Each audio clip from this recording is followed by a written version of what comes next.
All right. So our next meeting will be August 27th. We'll talk about that a little bit at the end. And be sure to check our Facebook and LinkedIn accounts for programs going forward. With that, I'm going to go ahead and turn it over to Leanne, our Regional Vice President, for this year's officer installation transition. Hey everyone, I'm excited to help you guys do your board transition. I'm Leanne Zalesnikar. I am your Regional Vice President for the Middle Atlantic region. So I cover all 5 Virginia Post and DC. I cannot share my screen until you stop sharing, Summer.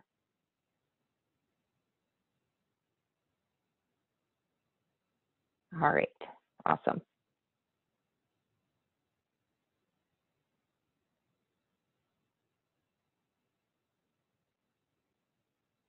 All right, so the Central Virginia Post is near and dear to my heart. It's where I started as a member of SAME and a board member. I actually got involved with the Central Virginia Post board before I actually became a member. So it's been my entire SAME life, a little over 7 years now, 7.5, because this year has gone by so fast. So I've been part of that group, and it's been special to me, you know, in addition to the whole society, of course.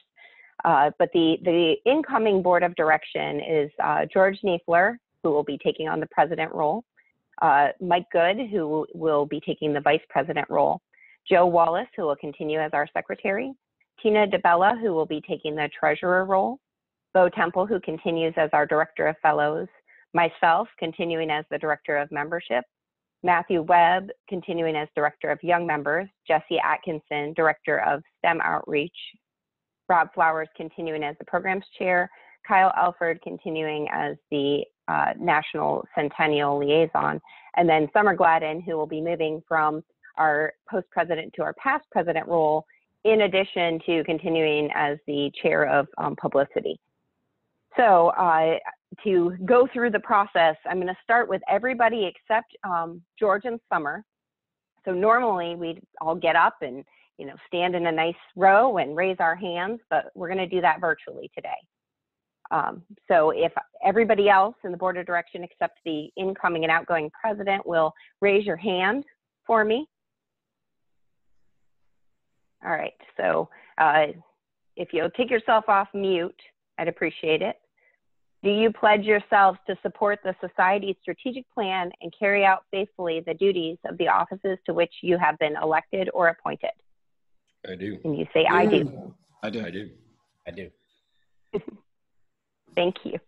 Now, normally we would have a transition between Summer and George, and they would transfer over our first bylaws. And unfortunately, we can't do that in person today, but virtually, if George and Summer take yourself off mute. So George, do you pledge yourself to support the Society's strategic plan and carry out the duties of the President of Central Virginia Post to the best of your ability? I do. Thank you very much. I now declare the newly elected officers and directors of the Central Virginia Post to be duly installed.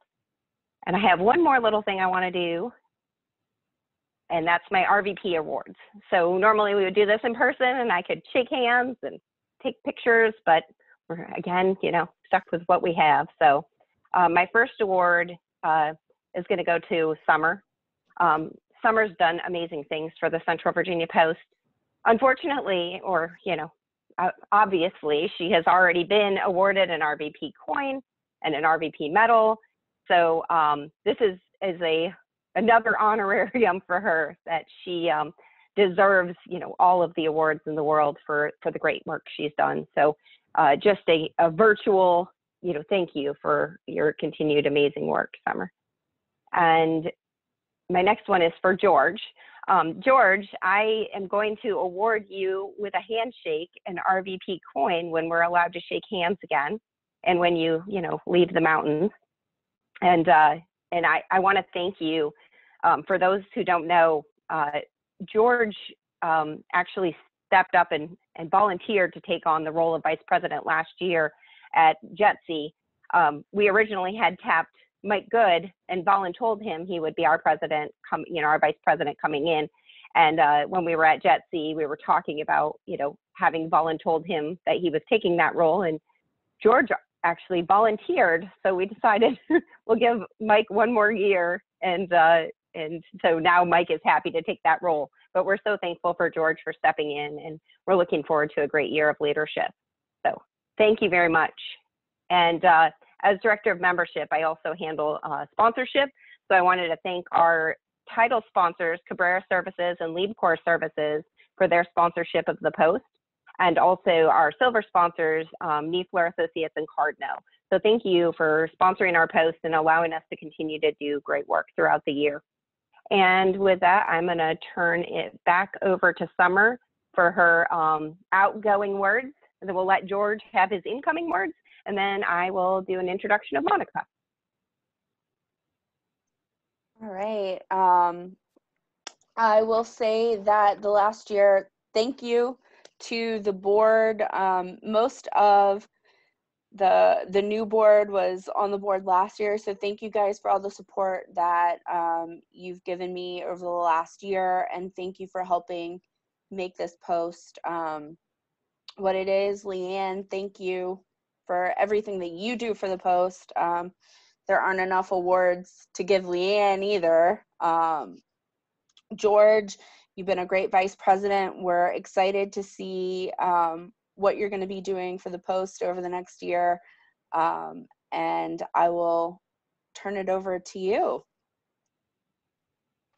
Thanks, Summer. I'm looking forward to it. The biggest challenge, I think, is going to be going after you.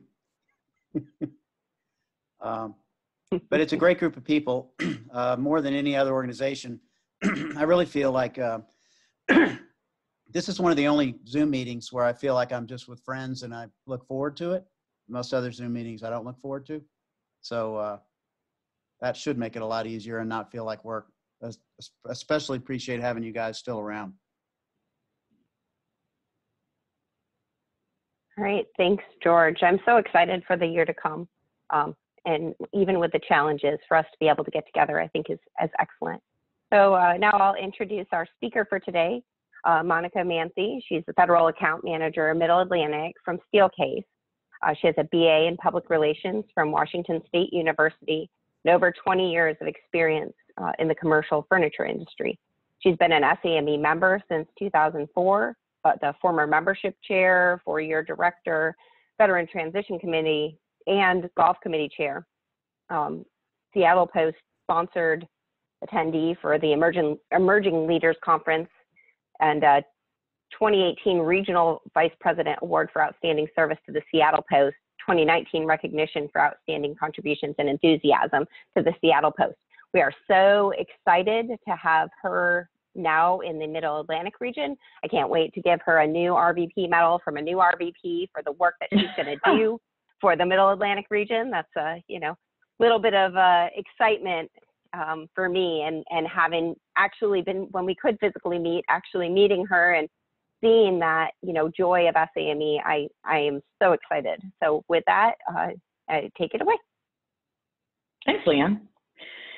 So I'm going to try and share my screen here. I think you need to stop sharing here, and I need to get that open. So let's see if I can figure that out here. We're excited. Yeah, we're seeing your screen now. You just have to set it up as a. Yep, just set it up as a slideshow. Yep, there you go. Can you see it now? Awesome. All right. Well, thank you. It's great to be here. Like George said, I too feel like Sammy is my extended family. I was very involved in the Seattle Post. It was great to come out to the East Coast and experience some of the other posts. So thanks for having me. And we're going to have a little bit of fun. Hopefully this is going to be an engaging opportunity. Summer's been kind enough to set up a couple polls for me as we go. I just really encourage people to actively participate in the chat. Love to know what everybody's thinking, because these are unprecedented times. And as a leader in the segment of the extended commercial furniture and consulting business, we are looking to get people back to the office. And the number one reason is, we are missing that opportunity to collaborate effectively and have creativity and innovation. So, but it needs to be safe. And that's the number one priority. So competing in this new era is something that's really important. So I'm looking forward to having some conversation around some of the misconceptions or perceptions about the work from home environment we find ourselves in. Also looking at what some of the recommendations are from CDC and how we're not really supporting them yet and where we need to get when it comes to that. So between April and June, we've held a number of roundtable discussions with clients, over 300 clients and design firms around the world. So we've talked a lot about the now, the near, and the far of what things look like. So at the height of this pandemic, we're looking to have some conversation and just get people back to the office safely. We are very much a learning organization. So we have a number of people that are part of our futures group and exploring research from a variety of different entities. We're fortunate to have someone on our staff who is a contributing writer to Forbes. Tracy Brower has just been amazing. So Dr. Tracy Brower's information is something that I'd like to point you to as a follow-up. And also just looking at our global COVID Insights team. So hopefully you'll find some of the content on our steelcase.com/post-COVID site as you like to share it within your organizations.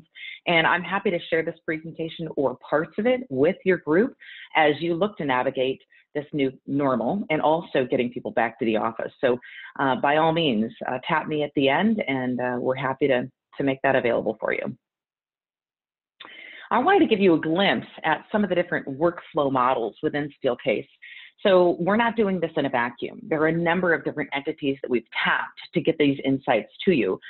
What we're learning, what we're hearing, how we're grabbing information from IFMA, we're grabbing information from Gensler's studies, and also just internally. We have a number of organizations that we partner with and also do product development with that have been part of this to gain some of these insights. And then those outputs are some of what I'm going to share with you today. It's also an ongoing process. We have to be continual learners right now because we've not found ourselves in a pandemic. So we've had about 9 emerging themes that have come from some of this work. I won't cover all of these today, but we will talk a little bit about the ecosystem of spaces and how today's workplaces were designed to fuel creativity and innovation, speed and agility, and yet they were not designed to mitigate the spread of disease.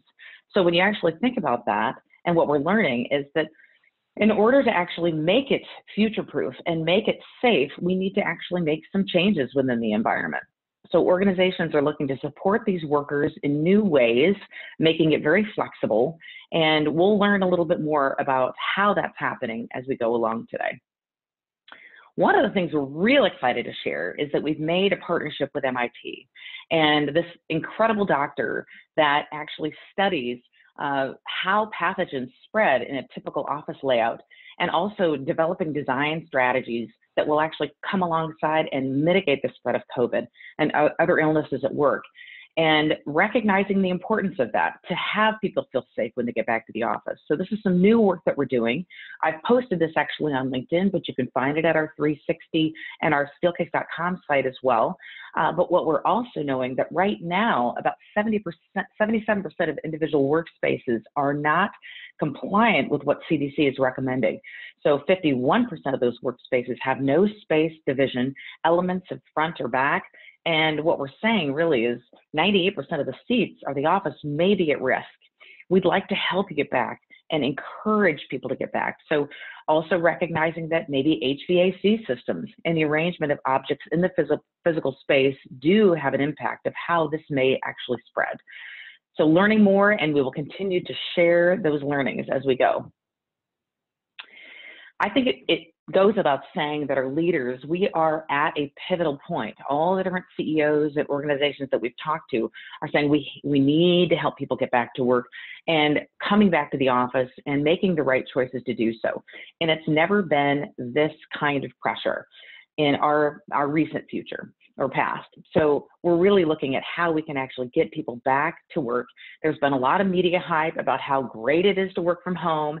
And prior to the pandemic, it was about this crisis, the media hype about the open plan, and maybe there's disruptors that come from that. Well, we're recognizing that there's a combination of things that need to happen.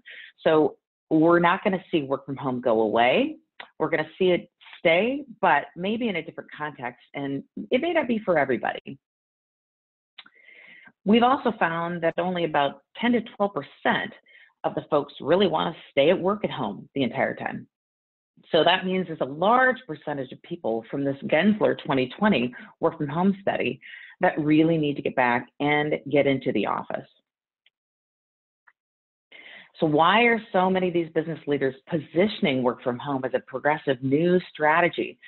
Well, it is new. It is interesting because we've never had these kinds of numbers where we're really having a stay-at-home order and how that's impacting the organizations and also real estate.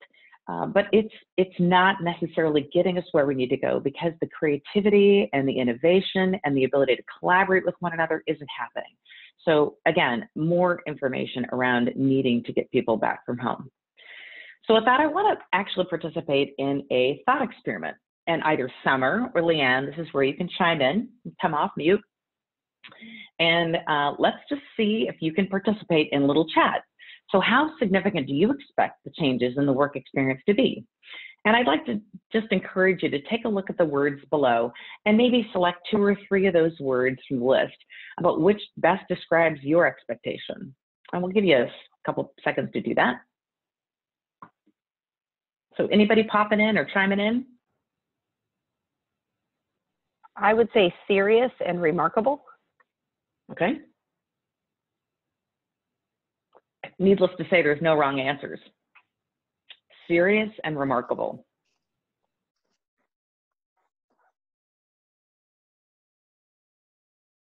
Okay.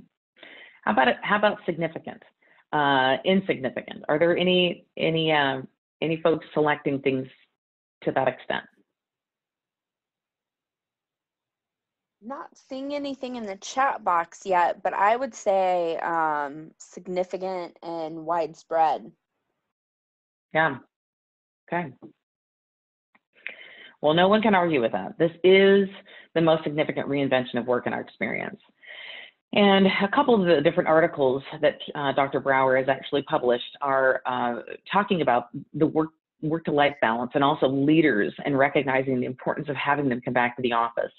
So this also can be good news. And one of the things that I just noticed, I'm not sure if anybody has had a chance to kind of review this TME that just came recently, but the current president right now, Heather Wilsart-Smith, has mentioned that we started SAME. This is our centennial year. This started just after the Spanish flu.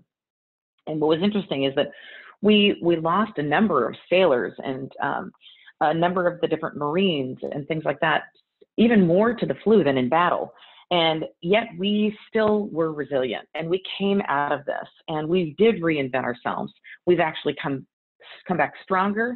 And it just goes to show that SAME is a strong organization and recognizing that this is not unique to us. It's not permanent and it will not bring us down as a nation or an organization. So it does give us an opportunity to reinvent and also to really use this pandemic as an accelerator toward where we might go from here and to stay optimistic as well in the midst of these adverse times.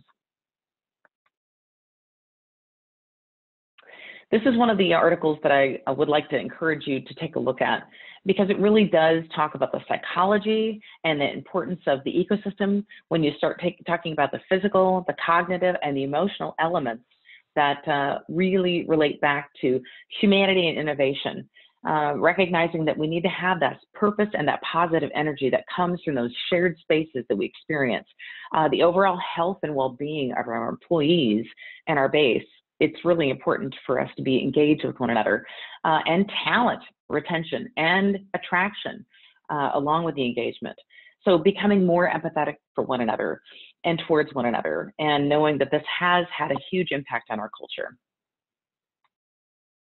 I want to take a look at this for a minute. This is what we call our business results model.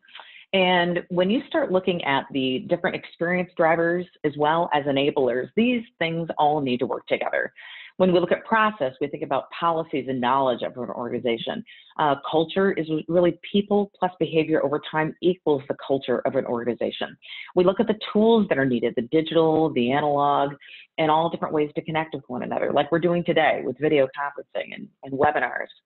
And then also having choice and control over where you work and the importance of having good space. So when it looks around organizations' goals and ambitions, all of these drivers and enablers need to be working together. I think we can all agree that we've had a major disruption with people not being in a space that is connected and together. And that has had a major impact on the culture of our organizations. Another driving reason why we need to get people back into the office.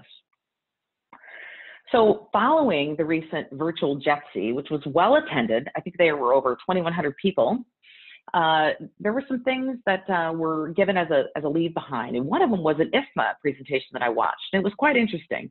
They also had a poll. And I'd like to have us take a look at this and do this as well. So when you start thinking about what are you most concerned about returning to the office, let's see if we can get some participation here. So Summer, thank you for doing the poll. I'll let you go ahead and talk through this. All right, so we're getting some responses. It looks like most people are concerned about the overall risk benefit of return. And then there's a little bit inability to collaborate in the office. Looks like of everyone that's voted, 10 of the 14 are overall risk and benefit of return, so 71%. Okay. All right, excellent. So that's really confirming what we're seeing is that people need to feel safe. So let's take a look at what the actual results were. Excellent, thank you. So the actual results of the IFMA, very similar. So the overall risk and benefit of the return was 74% when that same question was asked. A little bit of the getting to the office was really about our commute and a lot of the different needs for public transportation. People are not feeling safe. Again, I think it really leans back into the safety. And there's also still a concern about not having the ability to collaborate and needing to have that. So thank you for your participation. So another one of the polls that they took was, what do you miss most about the current work from home? Go ahead, Summer, we'll go ahead and do this as well. All right, so we've got having a normal routine face-to-face social interactions, having a variety of places to work, or the ability to collaborate with colleagues. And what we're seeing results-wise, it looks like most people are missing the face-to-face social interactions or collaboration abilities. All right. Again, similar responses. And I'm going to go out on a limb and say, I'm not sure these percentages over here really influenced you, but we are hearing and understanding that certainly we got 57% face-to-face interactions. As a social, we are social beings. And for myself, being a type A, for anybody that really knows me, I am dying to give people hugs. I am so looking forward to connecting. And Leanne's point about giving George a coin, it's like getting a chance to shake hands again. It may change. We're going to do a lot more elbow bumping, but we are missing that face-to-face interaction. And there's nothing that substitutes it. And we'll talk a little bit about that as we go along. So having a variety of places to work was also important. And connecting with our colleagues. We learn better when we are together. And when we're alone and in isolation, we are missing that creativity and that innovation that comes with that. So we're going to take a look at some of the different misconceptions or perceptions, let's say, around working from home. And we're going to look at it from the lens of cost, productivity, and well-being. So it really is interesting when you hear about all the different people that are saying, oh, it's cheaper to work from home and you're not having the commute time and things. Well, there might be some reality behind that and reducing the real estate. But there are very much hidden costs when it comes to that. One that I'll highlight is around security, and it's very important as we are at SAME, you start thinking about the organizations that we're supporting and the data and the transfer of information. Those of you that are familiar with SIPRNet and NIPR and having those secure connections, that can't always happen when you're at home. The other thing that's concerning is 84% of our IT professionals are concerned about people that are just walking into your home. And what about the tripping hazards? What about having poor ergonomics? How many of us are working at a home office that maybe is a transformed garage or guest room or kitchen table? These are things that are concerning, let alone the ability to have content visible. There are some hidden costs for sure about working from home. What about the productivity side? There's a number of people that say, gosh, I'm so much more productive at home. Well, I guess it depends on how you define productivity. Because again, this creativity and innovation that we don't see happening from our work from home, it's difficult to measure on the short run, but it's incredibly hard to accomplish virtually. The reality is your boss doesn't need to have you empty your inbox. It's really about coming up with solutions and complex solutions to complex problems that we're dealing with. And those things are not as apt to happen in the silo of our working from home. Yes, individual task work is up, but that collaboration and creativity is down. So how much time are we spending with others? It's maybe 62.6%. It's down. So that's based on our WorkShare Futures research. 55% are saying collaboration with others is much harder when working from home. How do we generate these new ideas? And what about that serendipity? What about that connection at the water cooler and that connection in the elevator that we're not getting? That is absent when we're not in the office and connected. When we don't have those chances to go and have a cup of coffee or those engagement spots. What about the sense of being part of a community? So those things really prompt our innovation. And I think there's a lack of awareness sometimes about that. We are much more innovative when we're switching and connecting concepts and we're kicking them off one another. And it doesn't necessarily happen over Zoom or some of the different connections that we're having now with this virtual environment. There's a really interesting study that Genser put together, and this is quite concerning. My late husband owned his own company, and he was part of what I would call the silver tsunami. There's a number of people that are moving out of the office and getting a chance to retire. Where is that mentorship and where is that transfer of knowledge happening if we don't have places to do that? And this is really impacting our Gen Z and our millennials. They're saying that 35% are not feeling like they're making a difference, and they're tapping into the culture and offering assistance and connection to their office places. It's not quite as high with Gen X, but baby boomers already understand a lot about what it takes to have that culture. And when they aren't feeling that they're making a contributing difference, it's having a huge impact. So we're seeing that lost generation, only 35% are feeling that they're really making a difference. So there's a pretty sizable chunk of our younger generation that doesn't understand where they're actually making a difference from working from home. And it goes to say, without much elaboration on the well-being, the reality is that when we're sitting at home and we're having that blurred line of work and home and having all these things collide, it's really taking its toll on our well-being and not feeling as productive. People are definitely feeling the risk of when the pendulum swings so far that there's so much blurred, and it really is having a physical, emotional, and cognitive suffering based on our well-being. So we've heard a little bit about the quarantine 15. I remember when I went to college, we talked a little about the dorm. When you moved in the residence hall, this is going to happen. Well, now we're talking about this weight gain, and it's 50% of men, and I think it's 50% of women and 25% of men. We're not getting out and we're not doing what we need to be doing. This goes back a little bit to that blurring of work and home. In addition to having lack of movement and not getting up and changing our postures as much, it's also increasing our stress, which means our physical cortisol levels and things like that are being increased. So needing to get back to a place and a more stable schedule is important. I think we all can agree that whether it's Zoom or Teams or Google Meets, there is something to be said about hitting a digital wall. And some of Dr. Brower's research was really interesting about how impactful it is when it comes to a neuroscience standpoint, and you start looking at that, and our brains have to work so much harder to make sense of limited cues that we don't get from the screen.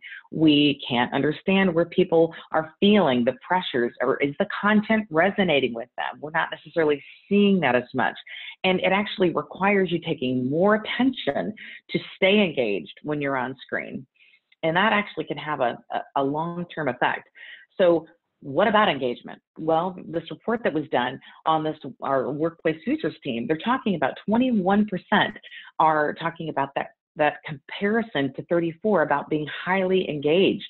We are losing a level of our engagement by this digital environment. So needing to get people back to the office. Goes without saying that I think the honeymoon was over about week 5, and studies are also recognizing that. But our enthusiasm about doing this is definitely wearing off. So we're going to take a second to see what everybody thinks about this. And I'm going to have another engagement here where you can just put your answers in the chat box. But what percentage of your time do you spend focused on working alone? Just one of the questions that we asked of a group, and I'll share a real engagement connection around a discovery session that we did. But how much percentage of your whole 100% day, how much of that percentage would you say you're working on focused work alone time? Go ahead, Summer. All right, so we've got the poll up, and it looks like most of the results we're seeing are in the 50% or the 70% or more range. Okay. Yeah, for me, I'm actually a salesperson. So my job is to go out and engage with people. So I do have to work on proposals for customers and help processing orders. But for me, I'm the weird, odd one of the group with the 20% focused and alone. But my job lately has been 80% focused and alone, just because there aren't opportunities to go out and meet with people the way we used to. Right. Do I not miss those networking opportunities? Right? Getting a chance to just meet people and connect. We're going to see it back. It's going to come again. I'm going to be optimistic about that. So let's look at a real discovery exercise that we did a client. Back in February, we did this. So 70% we're seeing on our poll, which is very similar to what we actually saw as a real life example. So in the beginning, we asked them that exact same question, and 90% of the attendees, or 100% of the attendees, said about 90%. So it was even higher in terms of focus work. But when we break it down and say, well, how much of your time are you spending collaborating with other colleagues? How much of your time are you actually spending learning and plugging into online learning or extended learning outside of the office? What about your socializing? And where, in fact, are you spending time rejuvenating and getting a chance to just take a minute and reset? So we did this study with our workplace engagement, our applied research and consulting group. And this was a real life study, how much of your time. And when they actually took a chance to break it down, only about 2 to 3%, or attendees, 2 to 3 of them, it was 120 people total, only said that they were spending about 60% of their time focusing. It was in some of these other buckets, and collaborating and recognizing the importance that they have to continue to learn and plugging into different learning opportunities. So this, again, is recognizing the importance of having space to facilitate those other parts that allow us to be full and contributing members of an organization. Really another reason why we need to get back to the office. So we talked about the importance of safety. I think everyone agrees that we need to have a compelling and safe workplace. So we're going to talk for a few minutes about the 5 ways to build a compelling and safe place. So those 5 ways are shown here. Recognizing the importance of having an ecosystem, shifting from fixed to fluid, and focusing on the me within we. making every collaboration space high performing, and then merging that digital and physical environment. So when we talk about the expansion of our ecosystem of place, this is really talking about having more choice and control. We are also going to see a percentage of our work environment working from home. We're also likely to see more satellite offices, and yet there's still very much a need for that workplace.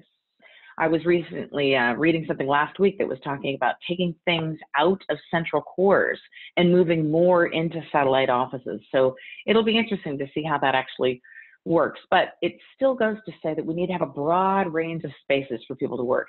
Look at that experience at work and combining these things into the office so that we can have the most competitive and inspiring spaces for people to come back and help us to be creative. So we do have these design considerations. I'm only going to touch on a couple today and I encourage you to take a look at what we have on site. But we've looked at this through 3 different lenses.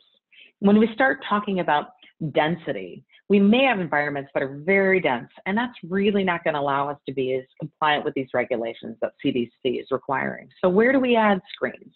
Where do we add division? So what you see in purple on this slide is just some ideas and how we can actually encourage people in the panel-based environment to make some separation, maybe adding some additional screens and making sure that we're keeping people safe, because we've already talked about the importance of that. So looking at it through density, division, and geometry is key. What about the height adjustable desks? This goes back to giving people a opportunity to get up and change and move their posture throughout the day, which really attributes to people's wellness. Maybe we actually reorient some things, add some screens, but also keep those environments adjustable so that we're also making those screens and those separation devices go up and down with those height adjustable spaces and encouraging that. And then maybe the ancillary. It's not important to just have a lounge space that allows people to just rejuvenate. It needs to be safe, it needs to be present, but how can we add some additional separation so that people do get that sense of being able to drive innovation and creativity? So if you have an organization that is looking for some of these insights, I encourage you to go to our website and also taking a look at navigating what's next going. So with that, I'm going to turn it back over to our moderator, and thank you for having me today.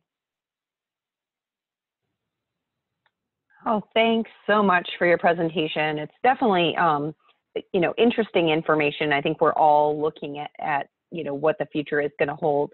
And I think it's really funny because before I joined iSoft Solutions, which is an audiovisual firm, I actually used to work for a furniture dealership. And so I know all the important things about changing your position and having proper posture and having a proper office chair. And here I am sitting on my couch.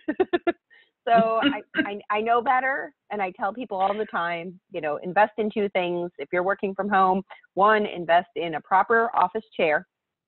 Don't go buy the $99 chair from Office Depot. Get yourself a real ergonomic, properly adjustable chair. And 2, get yourself a, you know, a proper headset so you can block out all the dogs barking and everything else that's going on in your house. But, you know, have I done either? No.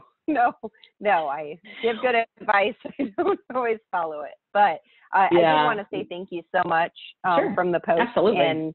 And so I'm gonna virtually and someday in person hand you an RVP coin to say thank you so much for, you know, for your contributions to our ability to learn and think during this time. Absolutely. I think we were plunged into this. There's no question about the fact that we all needed to learn this virtual environment very, very quickly. And we've honed our skills, I think, you know, to the point about headsets and video and lighting.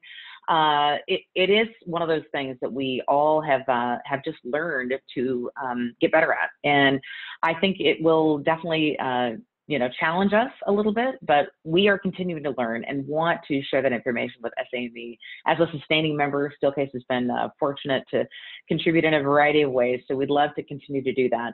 And I don't know if anything came up in the chat, if anybody had any questions, but if there are not, I just appreciate the opportunity. So I look forward to getting plugged in.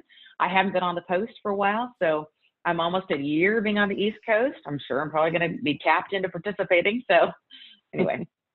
Love to. Thank you, Monica. I think we all will wrap up and adjourn. Looks like we do have a comment about needing to determine the best balance between psychological and safety needs, like physical safety needs. Yeah. So Dr. Brower talks a little bit about that in her Forbes article. And I think the neuroscience that is behind a lot of this is just being aware and recognizing that we are social beings, and really being cognizant that when you're, from a well-being standpoint, when you are seated for a really long time, it should, your next movement and your next shift is your best movement and best shift towards wellness.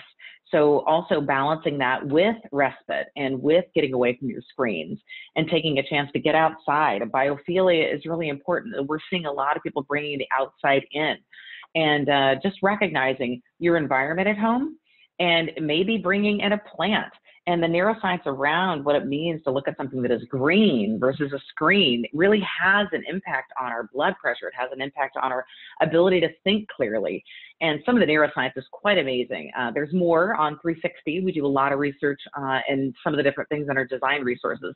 But I highly encourage people to take a look at that and kind of read some of those comments, because this is an amazing global experiment that we are all in the midst of. And if we can tap into some of that to make our lives better, working from home in the interim before we transition back, I think it's really important to just educate ourselves. That's the key.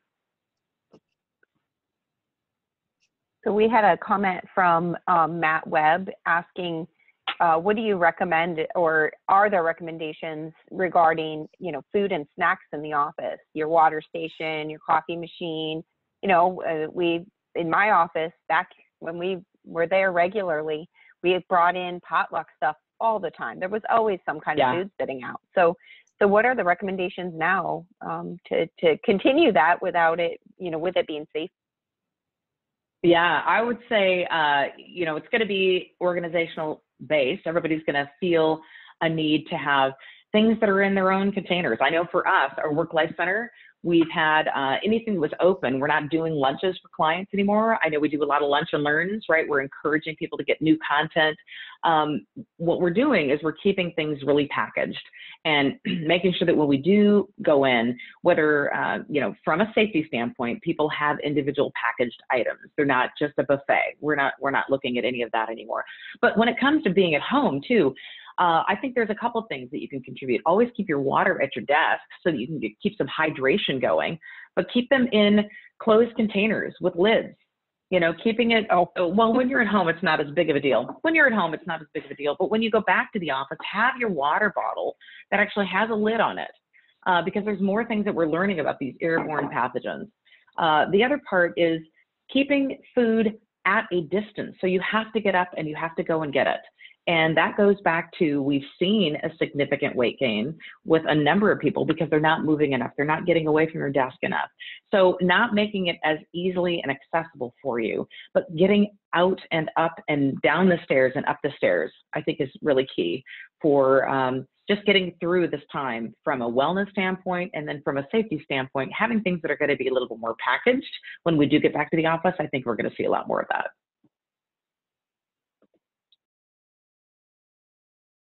Yeah, anything else?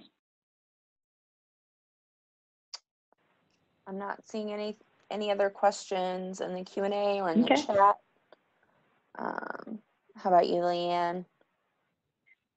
No, but the presentation will be available on the website. It'll be available. I think you can do both a recording and just the PDF or the PowerPoint, right, Summer? Yep. Great. All right. Well, thank you. Appreciate it. Love my SME family. Thank you for everybody participating in this great organization, and enjoy the rest of your day. Get a little time back. Thank you, Monica. Thank you so much. Yeah, right. You bet. Take care. And just a reminder, everyone, our next meeting will be Thursday, August 27th. Keep an eye out for an email it should be coming out this afternoon with registration details. It will be an overview of the cybersecurity model certification. So going back to what Monica was talking about